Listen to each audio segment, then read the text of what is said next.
Thanks very much for staying with us. Time now for Eye on Africa with me, Georgia Calvin-Smith. Tonight, Kenyan police are accused of brutality in their breaking up of protests against the country's electoral commission. The police chief has called for an internal inquiry after a photo was released showing officers ganging up on a prone man. Also, UN and Congolese forces have been targeting the positions of Ugandan rebels blamed for terrorizing people in northeastern DRC. ADF militia have been blamed for the deaths of hundreds of civilians around Beni since 2014. And as the world marks International Day Against Homophobia, we meet some of the people from Tunisia's gay community struggling under stigma. Well, Kenya's police chiefs ordered an internal investigation after some of his officers were seen viciously beating a protester at Monday's demonstrations against the Electoral Commission. Now, those at the rallies were calling for the body's dissolution. Presidential elections are due next year, and opposition leaders claim electoral officials are biased in favour of current leader Uhuru Kenyatta. Kenyan police chasing anti-government protesters, hitting them with clubs, using tear gas and water cannons to scatter the crowds. The Kenyan National Commission on Human Rights has accused the authorities of using disproportionate violence. Feeling the pressure, the country's police chief is calling for an internal inquiry. There's clear evidence that there's a section of members of the National Police Service, not all of them, but it's a section of police officers who notoriously used excessive force that clearly led to grievous harm to some members of the public. There's no doubt that the force that was used on some of the members of the public by a section of the police officers was beyond what is permitted within the law. These protesters say the Electoral Commission is biased. They want it dissolved and new people brought in before next year's presidential election. Authorities said angry crowds pelted stones at police and claimed that some at the rally were carrying weapons, an allegation denied by organizers of the protests. Demonstration is constitutional. We are right to demonstrate peacefully. But these people are now buying live bullets and tear gas directly to our people. And you cannot just beat a woman like this. That is wrong. It's been less than a month since these demonstrations first began, and several have already descended into violence. But protesters have not been put off. Opposition leader Raila Odinga has vowed there will be more gatherings in the coming weeks. Kenyan authorities are stepping up evictions and the destruction of shoddily built residential buildings. It's in the wake of the collapse in April of a 6-story block in Nairobi in which 51 people died. More than 250 buildings in poor neighbourhoods could now face demolition, leaving thousands to find new homes in a city already struggling to keep pace with population growth. Dozens of survivors from the collapse in Huruma district are still camping out in a local authority hall as they look for somewhere else to live. Several more civilians have been killed in the northeastern Congolese province of Ituri. It's the latest violence to be blamed on Ugandan rebels from the ADF militia. Since 2014, its fighters have been accused of killing hundreds of people in the region of Beni. UN and Congolese soldiers have been trying to flush the ADF out, as Thomas Nicolas tells us.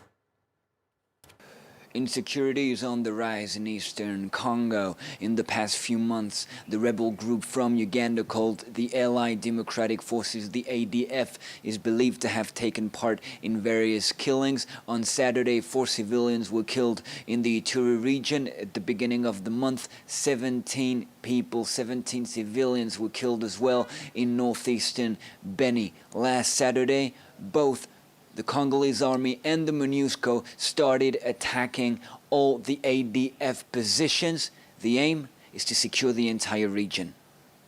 Our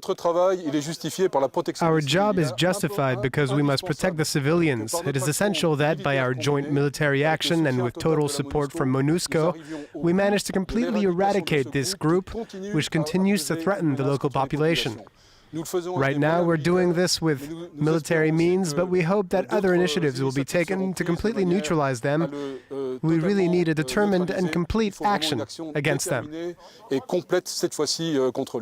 Both the Congolese army and the MONUSCO forces have been criticized in the past few weeks for their negligence after many killings in North Kivu.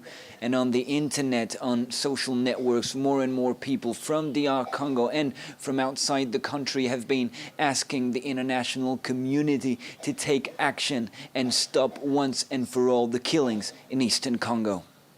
Nicolas there for us in Kinshasa. Now, a brutal fistfight broke out in South African Parliament on Tuesday as security guards ejected lawmakers from the opposition Economic Freedom Fighters Party. The members had tried to disrupt a speech from President Jacob Zuma and fought to remain in the chamber until they were physically removed. Once outside, EFF leader Julius Malema vowed to crowds of cheering supporters that Zuma would never find peace in Parliament. The disruption is the latest in a series of showdowns as pressure mounts on the president to resign after he's been embroiled in a number of scandals and controversies recently. Tuesday marked International Day Against Homophobia. We take a look now at some of the challenges faced by the LGBT community in Tunisia. Although things have improved gradually since the Arab Spring in 2011, being open about their sexuality is still risky for gay people in the country.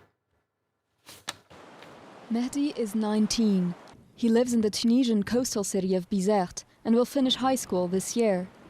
Mehdi is also gay. Because of this, he lives a double life to hide his sexuality. Under Tunisian law, homosexuality can be punished by up to 3 years imprisonment. In Tunisia, homosexuals are forced to have two faces, to live a double life. When you are with people like yourself, you can act normally, you are free to do whatever you want. It's comfortable.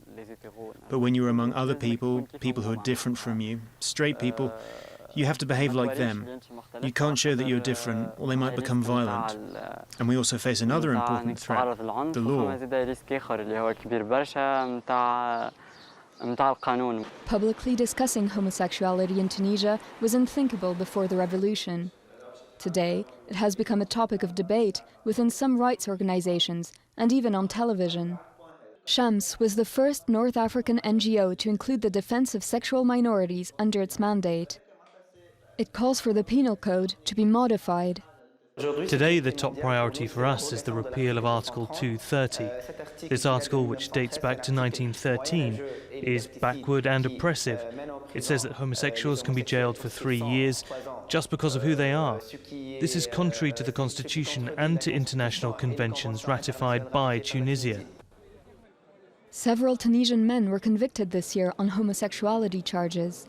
The procedure involves a compulsory anal test, which rights groups describe as a form of torture. One of the main obstacles to a change in the law is the conservative nature of Tunisian society.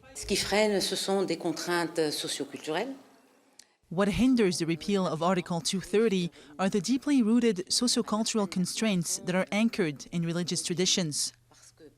Today, being homosexual is criminalized and considered as something illicit. The increasingly public debate is the first step to improving conditions for Tunisia's LGBT community, but an actual change in the law remains a distant prospect. Well, as the world's movie elite swan around Cannes celebrating the best that film has to offer, out of the festival has come a teaser for an upcoming film about one of Africa's biggest names, Nelson Mandela. British director John Irvin has brought a sneak preview of Mandela's gun after spending years chasing down revelations about the anti-apartheid icon's life as a young revolutionary before he went to prison. Now, as well as examining Mandela's training as a fighter and his close call with an assassination attempt, the movie addresses an old South African mystery: what happened to the Makarov pistol that Ethiopian Emperor Haile Selassie gave Mandela. The Makarov pistol is the first given weapon of the armed struggle. So it has enormous significance, I think, historically. I mean, this is the first weapon that was delivered, if you like, to the MK. Also, it'd be impossible to do it today, obviously, but Mandela, carried that weapon all the way back to South Africa with, 200 rounds of ammunition strapped to his waist. I mean, it's unthinkable in today's world, but he was, very, very, very attached to the weapon for, for obvious reasons. Well, that's it for Eye on Africa. Thanks for joining us, and please do so again if you have a chance. Take care.